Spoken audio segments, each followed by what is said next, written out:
Bonjour à tous et bienvenue sur Aide OTD. Dans cette vidéo, nous allons nous intéresser de manière approfondie à la matière de droit commercial que vous trouverez dans la deuxième année de droit. Le droit commercial, c'est une matière qui est extrêmement importante puisqu'elle pose les bases de ce que vous allez apprendre l'année prochaine dans la matière droit des sociétés. L'idée, c'est vraiment de comprendre dans le détail qu'est-ce que le droit commercial et quels sont les grands principes qui régissent la matière. Vous avez de la chance, on va voir ça maintenant. Allez, c'est parti. Alors moi je suis José Lemani de la Vega, j'ai fait un Master 2 en droit des affaires à l'université de Nice Sophia Antipolis. Actuellement je suis conseiller en affaires et j'accompagne des entrepreneurs dans leur démarche juridique notamment. Et je suis également créateur de contenu sur la chaîne YouTube Juris Business. Et c'est pour ces raisons que le cours de droit commercial m'est particulièrement cher. Donc avant tout, qu'est-ce que le droit commercial? Ça c'est une question à laquelle il faut évidemment répondre pour pouvoir déjà entrevoir ce qu'on va voir dans le cours. Donc pour avoir une vision nette de ce qu'est le droit commercial, il faut commencer par définir évidemment la matière. Donc le droit commercial, c'est l'ensemble des règles juridiques qui sont applicables aux commerçants dans l'exercice de leur activité professionnelle et qui régissent aussi, quoique de manière plus exceptionnelle, l'activité commerciale, voire les actes de commerce qui sont accomplis par toute personne. Donc là, on a deux choses. On a les règles juridiques qui sont applicables aux commerçants, qui vont également régir les actes de commerce qui sont accomplis par ceux qui ne sont pas forcément des commerçants. Donc ça, c'est quelque chose de très intéressant qu'on va évidemment développer dans le cours. Concrètement, le commerce va consister à acheter pour revendre ou à mettre son industrie ou ses services à disposition dans un but lucratif. Donc le cas de figure le plus commun et le plus connu, c'est l'achat pour revente. Vous allez acheter moins cher pour revendre plus cher. Là, on est typiquement dans une activité commerciale. Notez que cette définition, elle met l'accent sur deux conceptions du droit commercial. Déjà, la première, c'est la thèse subjective. Le droit commercial, c'est le droit des commerçants. Et c'est le code de commerce à l'article L121-1 qui va définir les commerçants comme ceux qui exercent des actes de commerce et en font leur profession habituelle. Donc il y a l'exercice de ces actes de commerce et la notion également de profession habituelle qui induit une certaine récurrence. C'est typiquement le cas, comme je vous l'ai dit, de l'achat-revente. Vous allez acheter pour revendre plus cher. Et on a ensuite la thèse objective. Et selon cette thèse objective, le droit commercial est également le droit des actes de commerce. Et là, on a un article qui est le L110-1 du Code de commerce qui va dresser une liste des différents actes de commerce. Notez que cette liste est non exhaustive. Ça veut dire qu'on ne s'en tient pas simplement à cette liste, on la prend en compte. Notez que ces deux conceptions du droit commercial vont coexister en droit français. Ensuite, on va comprendre les objectifs du droit commercial. Et vous allez voir que de manière générale, toute la norme qui est afférente au droit commercial répond à ces objectifs. Le premier, c'est l'objectif de rapidité. Les règles commerciales ne doivent pas ralentir le développement de l'activité économique. Et pour cela, les transactions doivent pouvoir se nouer plus rapidement qu'en matière civile. Et forcément, elles ne doivent pas être entravées. C'est pour ça qu'on a des principes bien précis, notamment le principe de la liberté de la preuve en matière commerciale qui, forcément, induit une certaine rapidité dans les procédures et dans les contentieux. On a aussi le fait que la procédure devant les tribunaux de commerce est simplifiée et le référé, qui est une procédure accélérée, y occupe une place particulière. Donc liberté de la preuve, vous l'avez à l'article L110-3 du Code de commerce et la procédure simplifiée et le référé, vous l'avez au Code de procédure civile à l'article 872. Ensuite, on a également un objectif de proximité et d'adaptabilité du droit commercial. Les règles doivent être adaptées aux pratiques des acteurs de la vie commerciale. C'est pour ça qu'il y a eu une constitution de tribunaux de commerce qui sont constitués eux-mêmes de professionnels qui sont élus par leurs pairs. Ils exercent gratuitement les fonctions de justice et ils le font de manière bénévole. Notez également que la loi reconnaît parfois un rôle normatif aux usages professionnels. Et ça, c'est quelque chose qui est unique au droit commercial. On a des us et coutumes qui vont venir innerver le droit commercial puisqu'on a vraiment un rôle extrêmement important dans la pratique. On le voit seulement par la constitution des tribunaux de commerce qui est faite par des professionnels qui sont élus. Donc c'est aussi des commerçants. Enfin, on a un objectif de sécurité. Les règles doivent sécuriser les transactions et leurs règlements pour éviter que les difficultés rencontrées par un acteur se propagent à d'autres. Ce qu'on veut éviter, c'est un effet domino. Parce qu'on le sait, de manière générale, dans les franchises, etc., l'effet domino peut être désastreux et on veut éviter d'avoir une succession de difficultés vis-à-vis des entreprises. Cet objectif de sécurité est assuré par les obligations, notamment la tenue obligatoire d'une comptabilité, les règles de publicité au registre du commerce et des sociétés, la présomption de solidarité passive du droit commercial, donc ça veut dire que les commerçants vont être solidaires à l'égard d'une dette, l'exclusion de solidarité doit être expressément stipulée, contrairement au droit civil où c'est l'inverse. En droit commercial, de facto, vous êtes présumé solidaire. Ensuite, deuxième question à se poser, c'est quelles sont les principales notions à connaître en droit commercial. Donc là, ce que nous proposons, c'est un premier thème, c'est une introduction au droit commercial, et à ce stade, vous devez vous poser 2 questions. Qu'est-ce que le droit commercial et quelles sont ses spécificités? Mais également, vous devez vous poser la question des sources juridiques du droit commercial. En fait, l'idée avec ce thème, c'est vraiment de vous donner une vision la plus claire possible de la matière que vous allez étudier. Le droit commercial, notez que c'est un droit qui est vraiment spécifique et particulier, qui a des sources juridiques qui sont diverses. Et ça, si vous tombez sur une dissertation par exemple, il est fort probable que vous ayez à traiter de ces sujets-là. Donc ce sont les bases, ne faites surtout pas l'impasse sur les bases, surtout sur les premières années de droit où on va avoir tendance à vous donner des dissertations. Donc dans cette partie, vous allez apprendre tout ce qui va être particularité du droit commercial, notamment comment le droit commercial s'est construit de l'Antiquité à la période moderne. Vous verrez également quelle est la place du droit commercial vis-à-vis des autres branches du droit et vous étudierez également les principales caractéristiques du droit commercial. Ensuite, nous allons voir les sources du droit commercial. Donc pour avoir une parfaite connaissance de la matière, il faut vraiment connaître les sources. C'est pas forcément la partie la plus intéressante du cours, mais c'est une partie qu'il faut vraiment connaître, comme je vous l'ai dit tout à l'heure, parce qu'elle tombe régulièrement en disserte. Donc vous allez apprendre qu'il y a des sources internationales, des sources européennes et des sources internes, donc le droit national. Mais que à cela vont s'ajouter, comme je vous l'ai dit, certaines choses particulières comme les usages et les coutumes. Et là, vous apprendrez à distinguer les usages de fait des usages de droit, qui tous les deux ont une place qui est très importante en droit commercial.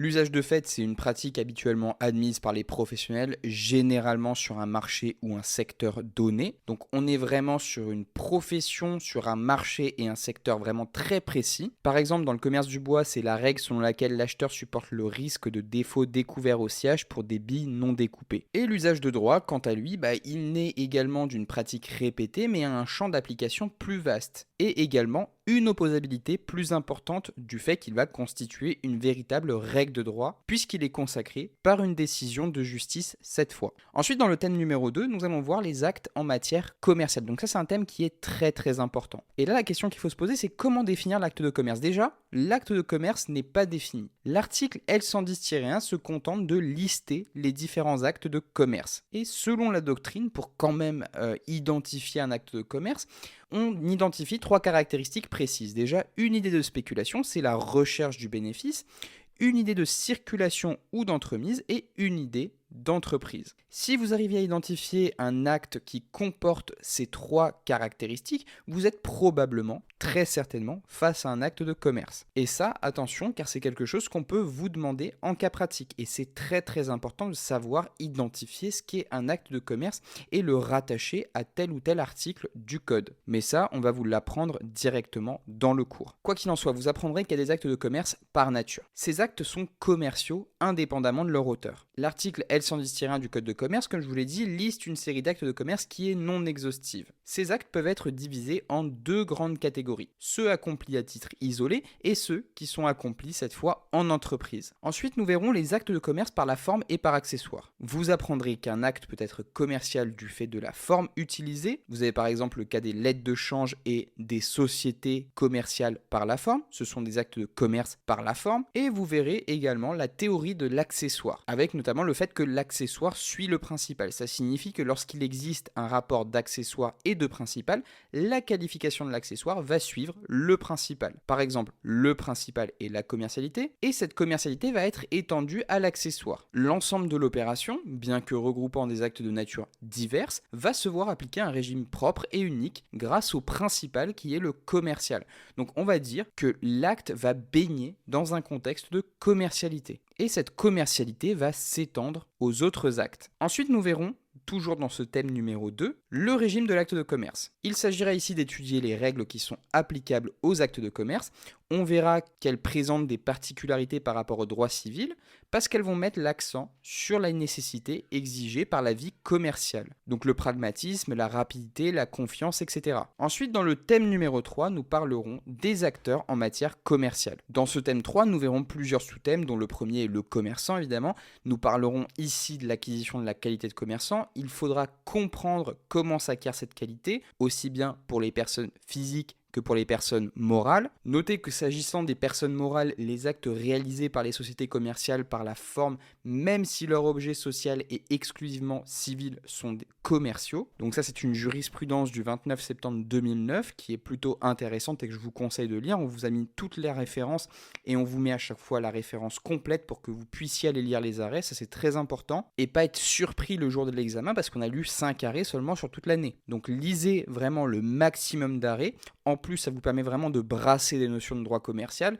et ça vous entraîne justement pour vos exercices de droit. Nous verrons aussi dans les personnes physiques les artisans, les professions libérales, les agriculteurs qui sont exclus du statut de commerçant mais qui ont quand même des similitudes. On va parler également des conditions d'exercice de l'activité commerciale. Vous apprendrez qu'en vertu du principe de liberté du commerce, l'exercice d'une activité commerciale est en principe libre mais qu'il y a quand même de nombreuses limites légales qui sont prévues notamment en cas d'incapacité ou alors en cas d'incompatibilité pour certaines professions. Il y a certaines professions où il est impossible de cumuler la qualité de commerçant avec la profession en question.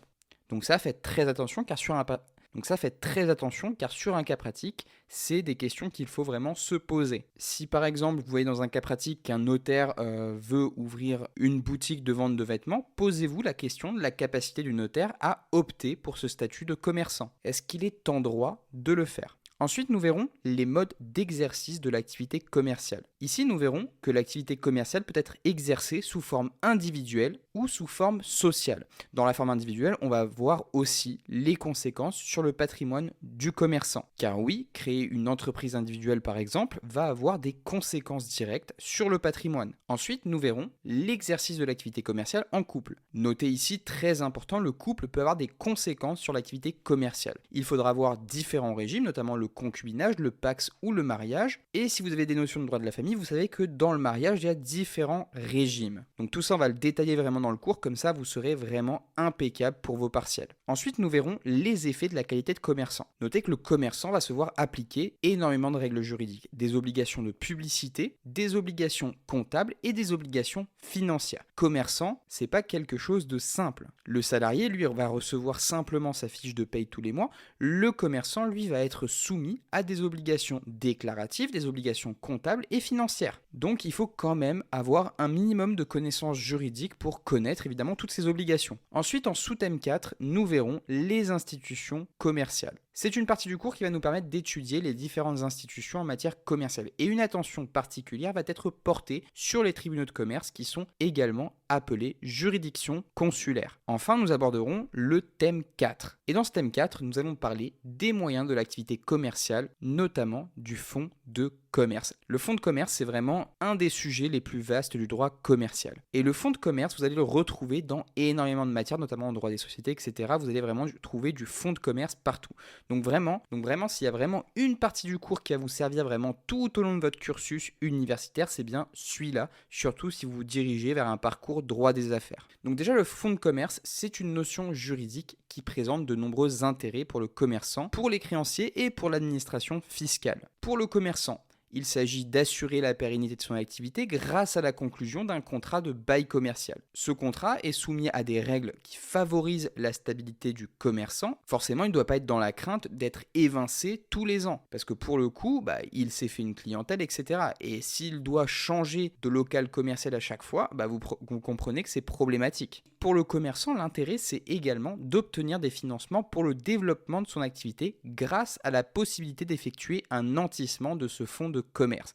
Ce nantissement, c'est une forme de gage sans dépossession, donc le commerçant garde son fonds de commerce, qui va lui permettre d'obtenir un crédit bancaire pour son activité. Ce fonds de commerce va également faciliter la transmission de son activité. S'il décide d'opérer une cession, tous les biens affectés à l'exercice du commerce seront regroupés au sein du fonds de commerce et un prix global sera appliqué. L'intérêt pour les créanciers, c'est qu'ils ont une garantie sur un bien de valeur, puisque le fonds de commerce va pouvoir permettre de garantir les dettes du commerçant. Pour l'administration fiscale, l'existence du fonds de commerce lui permet de percevoir de nouveaux droits. Et oui, il y a des taxes qui vont porter sur le fonds de commerce. Nous allons donc étudier la définition et la nature juridique du fonds de commerce, les éléments qui sont constitutifs du fonds de commerce et le bail commercial. Ce bail, c'est aussi un des contentieux les plus, j'ai envie de dire, prolifiques du droit commercial, puisque c'est un contrat de location d'un local ou d'un immeuble dans lequel est exploité un fonds de commerce dont la propriété appartient au locataire. Le propriétaire de l'immeuble ou du local est le bailleur et le locataire est le preneur à bail ou preneur. Donc ça, c'est un vocabulaire auquel vous devez vous familiariser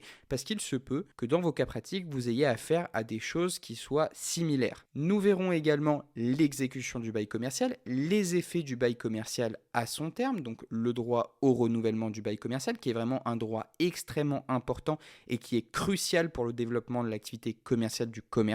On va voir aussi les opérations qui sont relatives au fonds de commerce, notamment la location-gérance qu'on peut aussi appeler gérance libre, la cession qu'on peut également appeler la vente du fonds de commerce, mais aussi le nantissement qui est, comme je vous l'ai dit, une garantie. Cette location-gérance, c'est le contrat par lequel le propriétaire d'un fonds de commerce ou d'un fonds artisanal donne, en vertu d'un contrat de location, l'exploitation de son fonds à une personne, qui est le locataire gérant, qui exploite le fonds en son nom, pour son compte et à ses risques et périls, et évidemment moyennant le paiement d'un loyer. Cette notion de à ses risques et périls a son importance quand même quand on regarde la jurisprudence. C'est vraiment un des critères que va utiliser le juge pour trancher. Quant au nantissement du fonds de commerce, c'est l'affectation d'un fonds de commerce par un débiteur en garantie d'une obligation qui confère au créancier un droit de suite et de préférence sur le fonds. Donc le droit de suite, c'est qu'il va pouvoir directement suivre le fonds de commerce dans toutes les mains qui soient. L'idée, c'est vraiment de permettre à un commerçant d'obtenir un crédit en utilisant la valeur économique du fonds de commerce comme une garantie de paiement. Pour simplifier, le crédit va être accordé car à défaut de paiement, le créancier pourra se rembourser grâce à la vente du fonds de commerce. Donc voilà, c'est vraiment le contenu du cours qu'on vous propose. On vous propose un cours qui est complet et qui traite intégralement de tout le programme de droit commercial qui va poser vraiment les bases du droit des sociétés que vous allez voir les prochaines années. C'est un cours qui vous sert également sur le programme du CRFPA et qui vous permet vraiment de bien comprendre toutes les matières du droit des affaires puisque c'est concrètement le socle commun du droit des affaires. Sans le cours de droit commercial, vous aurez une compréhension qui va être réduite de toutes les autres matières. Donc voilà, c'est tout pour cette vidéo, j'espère qu'elle vous a plu. Si c'est le cas, n'oubliez pas de vous abonner à la chaîne, de mettre un pouce bleu et moi je vous retrouve dans le cours.